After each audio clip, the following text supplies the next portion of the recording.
नमस्कार जी। नमस्कार। क्या नाम है आपका? ऋतु। कहाँ से आए हो? जयपुर से।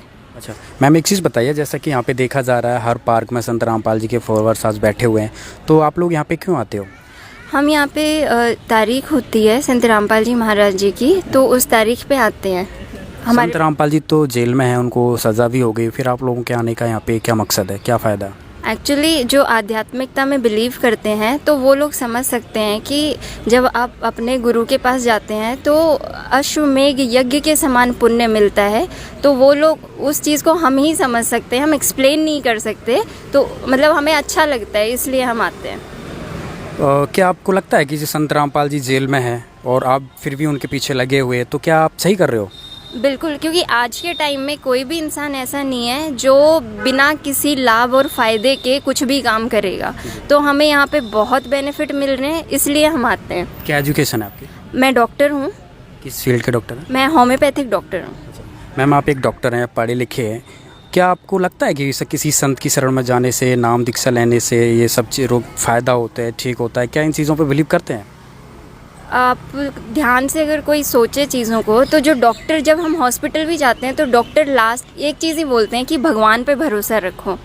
ठीक है, तो डॉक्टर से ऊपर भगवान है, उस चीज़ में बिलीव, मतलब हमारी जो वेद है, हमारी जो बुक्स हैं, वो चीज़ भी ये बोलती हैं कि ठीक है, वो एक पॉजिटिव एनर्जी आती है, उसकी वजह से होता है। और मैं इस चीज़ में, क्योंकि मैंने पर्सनली इस चीज़ को एक्सपीरियंस किया है, मैं इसलिए मानती हूँ कि हाँ, भगवान भी हैं और वो हमें हेल्प करते हैं। आपको क्या हेल्प हुई संत रामपाल जी की तरफ से? जैसे लोगों के काफ़ी इंटरव्यू लिए हैं, किसी का कैंसर ठीक होता है, किसी को कुछ, मतलब हर एक प्रकार का लाभ मिलता है, ऐसा बताते हैं। तो ऐसा कोई आपको लाभ हुआ है? आप एक डॉक्टर हैं, उस चीज़ में आपने देखा हो। एक्चुअली बहुत सारी लाभ है ना, बहुत सारी चीज़ें हैं कि वर्ड्स नहीं है उन चीज़ों को बताने के लिए। मेरी खुद की तबीयत ठीक नहीं रहती थी, लाइक रिपोर्ट्स में कुछ नहीं आता था, लेकिन बहुत लिथार्जिक रहना, मेडिकेशंस ले ली, ठीक है, सब कुछ आयुर्वेदा, होम्योपैथी, एलोपैथिक सब कर लिया, सारी चीज़ें रहीं, तब भी कोई बेनिफिट नहीं हुआ। और जैसे ही संत रामपाल जी महाराज के आश्रम में हम गए पहली बार, और पता भी नहीं था कि ये कोई संत हैं या कुछ ऐसे हैं, और इनसे सिर्फ नाम लेते ही, आशीर्वाद लेते ही, उस दिन के बाद से आज तक मैंने किसी चीज़ की कोई टैबलेट नहीं ली है। मैम एक चीज़ बताइए, दूसरा लोग ये कहते हैं कि भाई संत रामपाल जी के जो फॉलोअर्स हैं वो अनपढ़ हैं, इसलिए संत रामपाल जी के पीछे लगे हुए हैं, तो इस बात में क्या कितना लॉजिक है?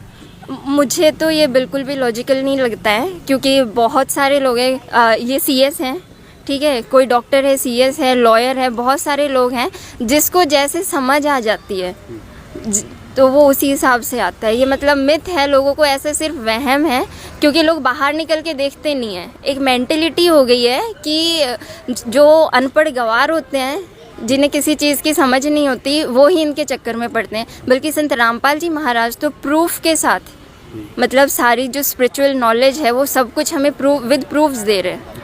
आज की जो यूथ है, जो युवा पीढ़ी है, वो इन चीज़ों में विश्वास नहीं करती है, भगवानों में, अब नास्तिकता की तरफ बढ़ता जा रहा है।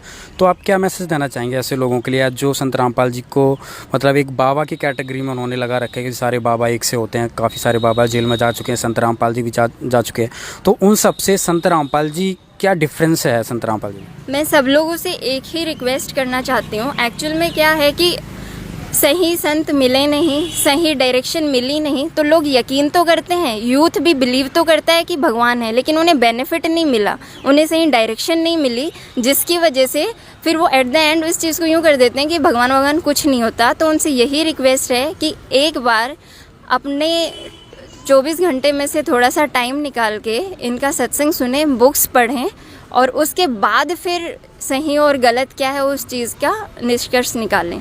जी मैम एक चीज़ और बताइए, संत रामपाल जी का समाज सुधार में क्या योगदान है?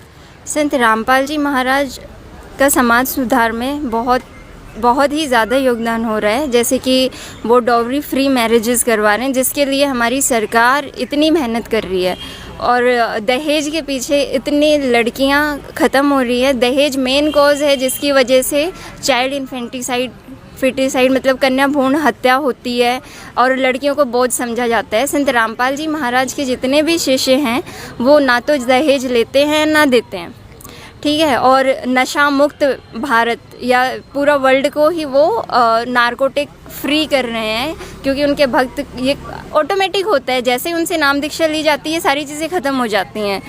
मैम जैसा कि आपने बताया संत रामपाल जी दहेज मुक्त विवाह करते हैं। आजकल देखा जा रहा है दहेजों के लोग जो बड़े बड़े मंत्री भी हैं वो भी करोड़ों रुपए खर्च करते हैं अपनी शादियों में। तो ऐसा कैसे संभव है कि कोई भी समाज के व्यक्ति दहेज ना ले, क्योंकि दहेज तो लोगों की पूर्वजों की एक शान एक इज्जत वाली बात होती है। तो उस चीज़ को कैसे ख़त्म कर रहे हैं संत रामपाल जी? देखो, ये जैसे आपको नॉलेज होती है ना, मतलब लोगों की इनर सोल कभी नहीं मानती है। एक पिता जिसकी बच्चे की शादी होने वाली होती है वो इतना टेंशन में रहता है, वो कभी एंजॉय नहीं करता है शादी को। उसको एक प्रेशर रहता है जब वो बच्ची पैदा होती है तब से, अंदर से वो कभी नहीं चाहता कि इतना दहेज दूं, ये सब करूं, लेकिन वो जो समाज का प्रेशर है उसकी वजह से उसे करना पड़ता है। और जब आपको एक्चुअल में स्पिरिचुअलिटी का नॉलेज होती है और आपको सही गुरु मिलता है तो उनके वचन में इतनी शक्ति होती है ना कि आप ऑटोमेटिक मतलब समाज से भी लड़ जाते हो। आप सही चीज़ के लिए आप समाज से लड़ जाते हो जिस चीज़ के लिए आप पहले डर रहे होते हो। क्या आपके पेरेंट्स आज टेंशन फ्री है कि जब आपकी मैरिज होगी तो वो डोरी का दहेज का कोई लेन देन नहीं होगा? बिल्कुल, मतलब एक पैसा भी ना लिया जाएगा ना दिया जाएगा। बहुत बहुत थैंक यू।